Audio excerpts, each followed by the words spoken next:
ETF index mutual funds నేర్చుకుని stock మార్కెట్లో రాణించాలనుకుంటున్నారా? వెంటనే ఈ నెంబర్కి కాల్ చేయండి.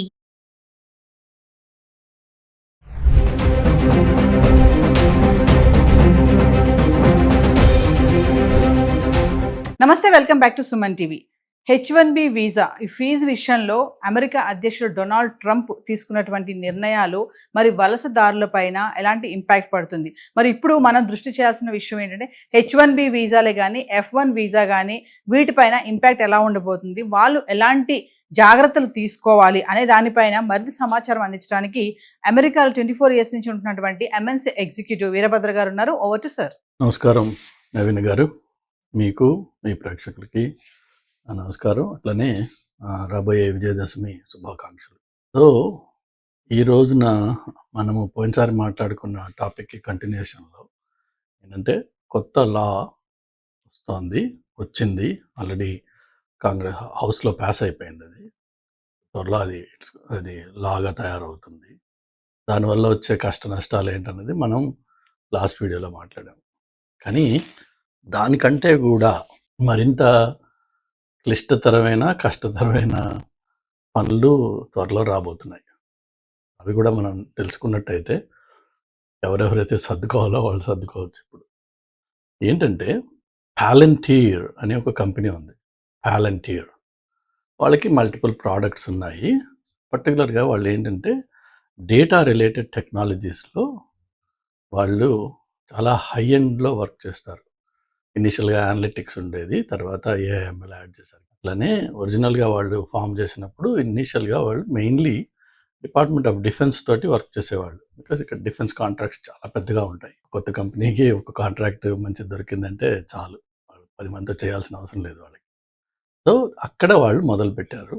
అలానే ఆ కంపెనీ ఫౌండర్ ప్రెసిడెంట్ ట్రంప్కి చాలా close, belongs to the inner circle. అది ఇప్పుడు కమర్షియల్గా ఓపెన్ అప్ అయ్యింది, ఎక్స్పాండ్ అయింది. చాలా కంపెనీ పెద్ద పెద్ద కంపెనీస్తో వర్క్ చేస్తారు. But at the same time Trump second term మొదలైన తర్వాత ఇప్పుడు లేటెస్ట్గా ఒక కాంట్రవర్షియల్ డేటాబేస్ ఒకటి తయారవుతుంది ఫెడరల్ గవర్నమెంట్ లెవెల్. దాంట్లో ఏంటంటే రకరకాల డిపార్ట్మెంట్స్కి సెపరేట్గా ఉండే డేటా బేసెస్ ఏవైతే ఉంటాయో వాటిని అన్నిటినీ కనెక్ట్ చేసి HHS, homeland security, department of defence, IRS, SSN, అట్లా ఇంకా బోల్డ్ ఉన్నాయి. కానీ ఈ పెద్ద 4ని కలిపితే మీకు తెలిసేది ఏంటంటే వాళ్ళు ట్రాక్ చేయబోతున్నది ఏంటంటే, ఫర్ ఎగ్జాంపుల్ ఒక ప్లేస్మెంట్స్ కంపెనీ. అమెరికాలో ఇండియన్స్ చాలామంది బాగా బాగుపడి బాగా సంపాదించుకున్న వ్యాపారం ఏంటి అంటే రిసోర్స్ ప్లేస్మెంట్. మొదట్లో ఇండియా నుంచి రిసోర్సెస్ని తీసుకొచ్చేవాళ్ళు, వాళ్ళకి వీళ్ళు H1లు ఫైల్ చేసేవాళ్ళు. వాళ్ళు ఇక్కడికి వచ్చిన తర్వాత వాళ్ళని రకరకాల ప్రాజెక్ట్స్లో డిప్లాయ్ చేసేవాళ్ళు. దాన్ని కొద్దిగా ప్రాసెస్ని టైట్ చేయడం కోసం ఏం చేశారంటే ఒక 8-10 ఏళ్ల క్రితం మీరు క్యాండిడేట్స్ని ఇండియా నుంచి వితౌట్ రిక్వైర్మెంట్ తీసుకురాకూడదు, మీకు ప్రయర్ రిక్వైర్మెంట్ ఒకటి ఎంప్లాయర్ పబ్లిష్ చేసిన ఒక రిక్వైర్మెంట్ ఉంటే ఆ రిక్వైర్మెంట్ని బట్టి నువ్వు వెళ్ళి జనాల్ని హైర్ చేయొచ్చు అని చెప్పి ఒకటి పెట్టారు. అలానే లొకేషన్ కన్స్ట్రెయింట్స్, నువ్వు ఆ లేబర్ క్లియరెన్స్ ఏ లొకేషన్కి తీసుకుంటావో అదే లొకేషన్లో ఈ మనిషి పనిచేయాలి, వేరే చోటుకి వెళ్తే మళ్ళీ separate labour, separate H1, separate అంతా అవన్నీ రకరకాల రెస్ట్రిక్షన్స్ పెట్టుకుంటూ టైటన్ చేస్తూ వచ్చారు. ఎన్ని చేసినా మన వాళ్ళు మనం ఎక్స్పర్ట్స్ అందులో ఎప్పటికప్పుడు లా వచ్చే ముందు దాన్ని ఎలా బ్రేక్ చేయాలో మనం ఆల్రెడీ ఫిగర్ చేస్తాం. అలా చేసుకుంటూ వచ్చాం మనం. కానీ ఈ ఐఆర్ఎస్ ఏదైతే మాకు ఇంటర్నల్ రెవెన్యూ సర్వీస్ అని ఉందో, ఎక్కడి నుంచి అయితే ట్యాక్సెస్ అన్నీ కలెక్ట్ అవుతాయో, ఎవరికైతే ట్యాక్సెస్ మేము ఫైల్ చేస్తామో అది సెపరేట్గా ఒక ఎంటిటీ. ఇటు ఇమిగ్రేషను, హోమ్లాండ్ సెక్యూరిటీ సెపరేట్గా ఒక ఎంటిటీ. అట్లా దేనికి దానికి సెపరేట్ ఎంటిటీస్, సెపరేట్ డేటాబేసెస్ ఉండడంతో వీటిని కనెక్టెడ్గా ఇన్వెస్టిగేట్ చేయడం, కనెక్టెడ్గా చూడడానికి కొన్ని పెద్ద కేసెస్లో వాళ్ళు చేశారు. ఆ మధ్యన వెస్ట్ కోస్ట్లో ఒక చాలా పెద్ద body shopping resource supplying company ఎవరైతే ఈ పెద్ద పెద్ద టెక్ కంపెనీస్కి రిసోర్సెస్ని ఇచ్చేవాడో అతన్ని అరెస్ట్ చేశారు. Because he had several misrepresentations in the H1 or labour clearance అప్లికేషన్స్లో. దాంతో అతన్ని ఈవెన్చువల్గా ఈ ఫ్రాడ్ కింద అరెస్ట్ చేశారు. So his business has gone. కానీ అదే వ్యాపారాలు, అదే పనులు మన వాళ్ళు గత 25 ఏళ్ళుగా బాగా చేశారు ఇక్కడ. అందులో కొంతమంది బాగా సంపాదించారు. అంటే ఏంటంటే లేబర్ క్లియరెన్స్ అప్లికేషన్‌లో ఫైల్ చేసేటప్పుడు ఏదైతే మనం సాలరీ ఇస్తాను పలానా ఈ రిసోర్స్, ఈ క్వాలిఫికేషన్స్ ఇతన్ని నేను తీసుకురాబోతున్నా. ఇతనికి ఫర్ ఎగ్జాంపుల్ $1,00,000 జీతం ఇస్తాను నేను అని లేబర్ క్లియరెన్స్ అప్లై చేసి తీసుకొస్తారు.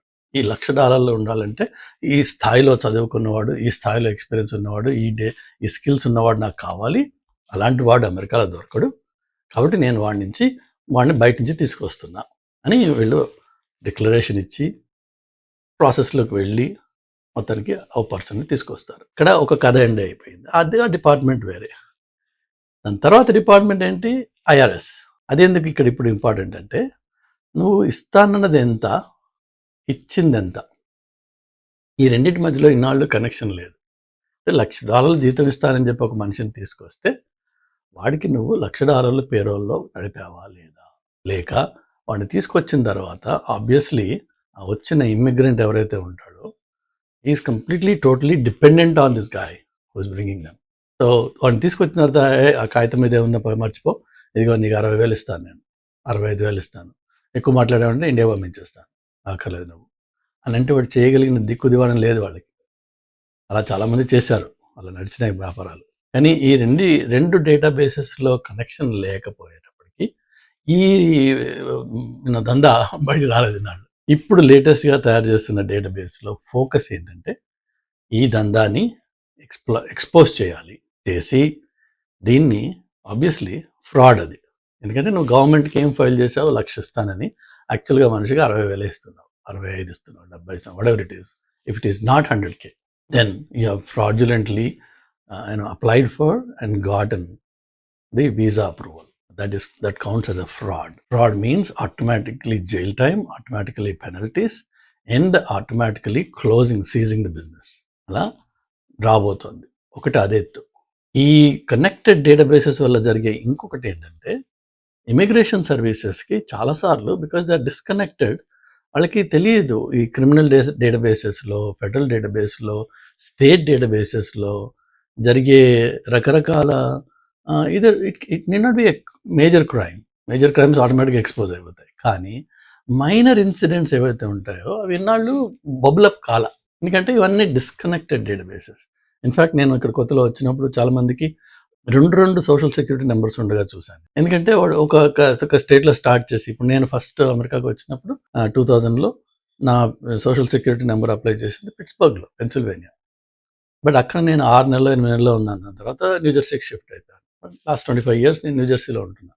కొంతమంది అలా ఆ రోజుల్లో ఏం చేసేవాళ్ళు అంటే ఇలా స్టేట్ టు స్టేట్ మారినప్పుడు వాళ్ళు ఇంకొక సోషల్ సెక్యూరిటీ నెంబర్ అప్లై చేయడం, లేక ఎంప్లాయర్ నుంచి ఎంప్లాయర్ మారి ఆ ఎంప్లాయర్ వేరే స్టేట్ వాడైతే ఆ స్టేట్లో మళ్ళీ ఇంకో సోషల్ సెక్యూరిటీ అలా అప్లై చేసిన వాళ్ళు ఉన్నారు కొంతమంది. అప్పుడు వాళ్ళ దగ్గర 2 సోషల్ సెక్యూరిటీ నెంబర్స్ ఉన్నాయి. అది ఎందుకు పాసిబుల్ అయిందంటే ఒక సెంట్రల్ ఫెడరల్ లెవెల్లో ఈ కనెక్టెడ్ డేటాబేస్ లేకపోవడంతో ఇలా డిస్కనెక్టెడ్ దీంట్లో ఉండినాయి కొన్ని.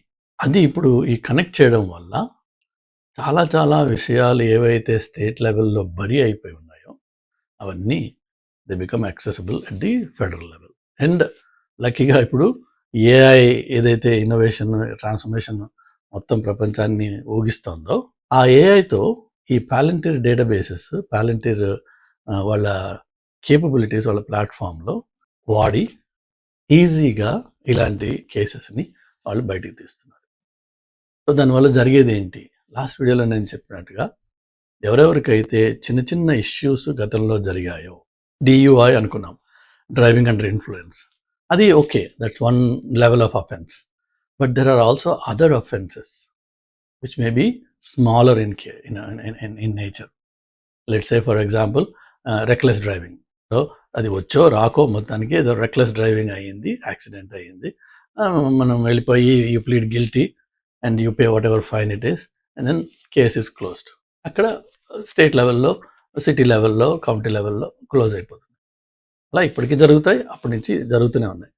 కానీ ఇప్పుడు ఈ ఫెడరల్ లెవెల్లో ఒక కనెక్టెడ్ ఈకో సిస్టమ్ వచ్చేటప్పటికి ఏమవుతుంది అంటే ప్రతి మనిషికి, పర్టికులర్లీ నాన్ సిటిజన్స్ అంటే పర్మనెంట్ రెసిడెన్స్ మీద ఉన్నవాళ్ళు, గ్రీన్ కార్డ్ మీద ఉన్నవాళ్ళు, అలానే మిగిలిన అన్ని రకాల వీసాలు ఏదైనా సరే, it doesn't matter what visa, అన్ని రకాల వీసాల వాళ్ళు, వీళ్ళందరినీ they are called non citizens. వీళ్ళకి స్టేట్ లెవెల్లో కానీ ఫెడరల్ లెవెల్లో కానీ ఏ మాత్రం ఇలాంటి విషయాలు ఉన్నా అది చిన్న మైనర్ ఇన్ఫ్రాక్షన్ అయి ఉండొచ్చు, కానీ they going to take that up and make the person ineligible for any extension or renewal of that status. అంటే ఆ 3 ఏళ్ల పాటు H1 ఉండి ఒకవేళ ఎవరైనా ఇక్కడ ఉన్నారనుకోండి, H1 ఉన్న రోజులు ఇక్కడ ఉంటారు, కానీ ఎప్పుడైతే H1 రెన్యువల్కి వెళ్తారో ఇది ఫ్లాగ్ అవుతుంది, because now they are all connected. ఆ ఫ్లాగ్ అవ్వగానే they say you are not eligible, decline. If you're already in the US you have to leave. అలానే ఇలాంటి చిన్న చిన్న ఇన్ఫ్రాక్షన్స్ ఉన్నా కూడా వాళ్ళు గ్రీన్ కార్డ్ నుంచి సిటిజన్షిప్కి అప్లై చేయడానికి దే ఆర్ నాట్ ఎలిజిబుల్. వాళ్ళు ఉండొచ్చేమో ఇక్కడ, ఎందుకంటే వాళ్ళకి రెన్యువల్స్ అనేది లేదు. గ్రీన్ కార్డ్ కూడా రెన్యువల్ ఉంది, మళ్ళీ రెన్యూ చేసుకోవాలి, కానీ దానికి డ్యూరేషన్ కొంచెం ఎక్స్ట్రా లెంగ్త్ ఉంటుంది. బట్ వాళ్ళకి సిటిజన్షిప్ అప్లై చేసే ఎలిజిబిలిటీ తీసేస్తున్నారు.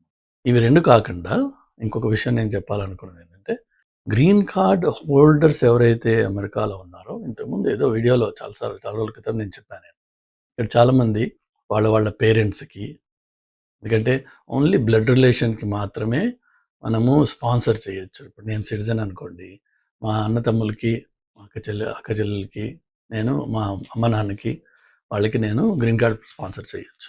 అది ఒకప్పుడు 10 ఏళ్ళు, 12 ఏళ్ళు, 13 ఏళ్ళు అలా వెయిట్ పీరియడ్ ఉంటుంది, కానీ దానివల్ల బాగుపడ్డ ఫ్యామిలీస్ చాలా ఉన్నాయి. కానీ అలా కాకుండా ఉత్తనే గ్రీన్ కార్డ్ చేయొచ్చు కదా, చేసి పారేద్దాం, ఒక అప్లికేషన్ వేద్దాం, ఇప్పుడు అదే 10 ఏళ్ళకి వస్తుంది. వచ్చిన తర్వాత ఏమవుతుంది, ఆ గ్రీన్ కార్డ్ తోటి సరదాగా ట్రావెల్ చేస్తుంటారు బ్యాక్ అండ్ ఫోర్త్. వాళ్ళకి మళ్ళీ ఈ B1, B2లు ఇన్విటేషన్లు అవి అక్కర్లేదు అనమాట.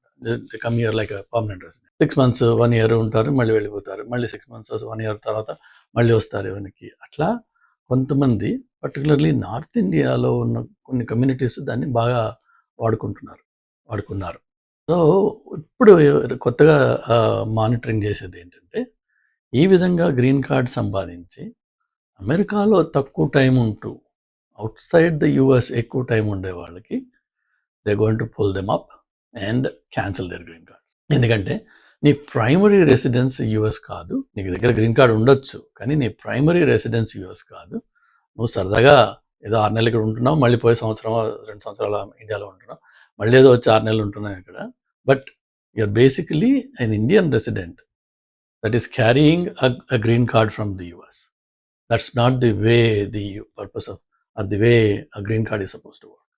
You're supposed to be a permanent resident of the US and visit other countries and come back. ఆ ఈక్వేషన్ ఎప్పుడైతే ఉల్టా అవుతుందో వాళ్ళు స్క్రూటినీ చేసి ఆ గ్రీన్ కార్డ్స్ వాటిని క్యాన్సిల్ చేయబోతున్నారు అన్నమాట.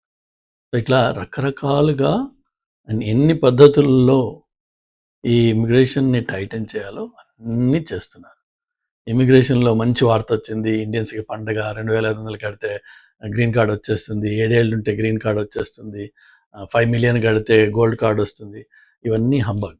ఈ ఆన్లైన్లో, ఈ యూట్యూబ్లో జనాల్ని పిచ్చివాళ్ళు చేయడానికి తప్ప వచ్చే 4 ఏళ్ళ వరకు ఇమిగ్రేషన్లో ఎలాంటి శుభవార్తలు రావు. Things are only going to get tough. అన్నీ టఫ్ అవుతాయి తప్ప, అన్నీ క్లిష్టం అవుతాయి తప్ప ఈజీ అయిపోయి రెండు అని పిలిచే రోజులు పోయినాయి. ఒకవేళ ఈయన వెళ్ళిపోయిన తర్వాత కూడా 4 ఏళ్ల తర్వాత కొత్తగా వచ్చేవాడు ఎవడైతే ఉంటాడో వాడు ఓవర్ నైట్, రాత్రికి రాత్రి ఇదిగో నేను మార్చేస్తున్నాను మార్చలేడు. అంటే వచ్చే 10 ఏళ్ల వరకు దాదాపు ఇదే సిచ్యువేషన్ కంటిన్యూ అవుతూ ఉంటుంది. కాబట్టి ఎవరెవరైతే అమెరికా ప్లాన్స్, అమెరికాలో హైయర్ ఎడ్యుకేషన్, ఇక్కడ వచ్చి జాబ్, ఇక్కడ H1B ఇలా అనుకుంటారో, నా సలహా ఏంటంటే దయచేసి ఆల్టర్నేట్ లొకేషన్స్ చూడండి. జర్మనీ ఇన్వైట్ చేస్తుంది క్వాలిఫికేషన్స్, వెల్ క్వాలిఫైడ్ పీపుల్ని. చైనా రమ్మంటుంది, అట్లనే కెనడా కూడా అనౌన్స్ చేసింది ఇవాళ, provided your qualified high tech qualifications అంటే. సో అటు వెళ్ళండి. But American dream for immigrants has come to an end and is going to come to an end. This is the end of it. ఈ phase ఏదైతే గత 25 ఏళ్ళుగా Y2K నుంచి మొదలయ్యి 2024 వరకు నడిచిందో that's the end of it. మళ్ళీ 24 తర్వాత నుంచి another 10 years, at least 10 years, maybe even more. It's going to be a different phase in the chapter of immigration. Okay, God bless you, good luck to all of you.